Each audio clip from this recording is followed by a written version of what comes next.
Town of Dillon considers a small biz relief package different than the rest. Phil Lindeman, Krystal, 93 News. First, an unidentified man was airlifted from the site of an unusual accident near Alma this morning when he was trapped while working on a vehicle. Park County Dispatch confirms the call came around 10:30 a.m. South Park Ambulance and Northwest Fire responded to a home in Placer Valley near the base of Hoosier Pass. No word on the man's identity or condition or how he was trapped. No one else was injured. I-70 weekend traffic has bottomed out. Just about 30,000 vehicles passed through both sides of the Eisenhower Tunnel Friday through Sunday, up 500 cars from last weekend, but down 99,000 from the season average of 129,000 weekend travelers. I-70 was averaging 10,000 cars per day this weekend, 21,300 fewer than April 2018, 14,200 fewer than April 2000.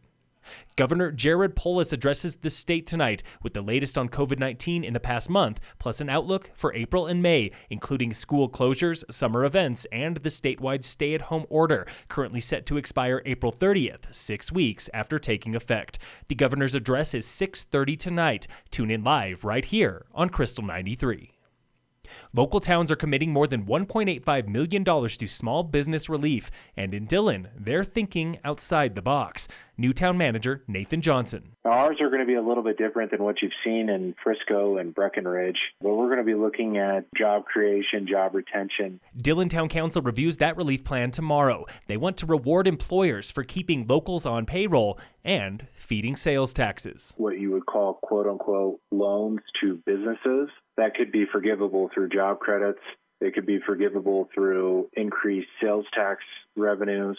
It could be forgivable through a variety of things. Johnson knows hiring in Dillon is often seasonal, and staff has considered this, giving the example of aid for a ski shop or maybe a restaurant. Before the coronavirus came through, I had 10 employees, but I had to lay off everybody except for 2 people. Well, tell us what it's going to take to get those 10 employees back. And instead of paying like you would on a car loan every month, maybe that monthly payment is, here's my job report. In Silverthorne, more than 80 local businesses have applied for aid, totaling $350,000. And checks are coming soon, maybe by early next week. Town manager Ryan Highland. As we're speaking, finance is going through those applications, making sure they've got what they need.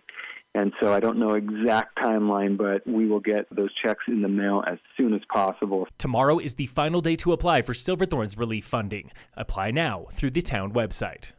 We are 3 weeks into a statewide stay-at-home order, and this past weekend started the same as the rest, with overcrowding at local trailheads. Summit County Sheriff Jamie Fitzsimons. Friday, we started seeing those trailheads getting killed. And so we went out and, we talked to a bunch of people. We warned people. It even compelled me to get on social media and just let people know that we're just going to start ticketing people that are illegally parked. By Saturday and Sunday, the tactic worked. By Saturday, we had compliance at most of I would say at all the trailheads. The numbers were cut down significantly. And by Sunday, they're almost non-existent. That's down dramatically from the first stay-at-home weekend when hundreds swarmed Loveland Pass, and last weekend when dozens came out to Loveland, Quandary, and Mayflower Gulch. In Denver, Utah, and all across the West, this is the sound of sunset. Thousands of people have been howling at the moon, part of a social media campaign called Howl at 8, which started 6 days ago in Denver and now has more than 305,000 Facebook followers. Join the crowd and bark at the moon tonight and every night until virus restrictions are lifted. That's 8 p.m. tonight for Howl at 8. In sports, the 2020 British Open Golf Tournament, scheduled for July 16th in the UK, has been cancelled. And so far, it is the only majors given the axe. The PGA Championships moves to August, the US Open to September, and the Masters to November. And in local sports, brought to you by American Family Insurance, the Weiss Agency, high school stadiums statewide are lighting up nightly for Be the Light Colorado, a show of solidarity for athletes and all students. CHSAA reports it started with 5 schools last Monday and grew to more than 70 by Friday, the kind of spread we can all get down with sharing. Phil Lindeman, Krystal, 93 News.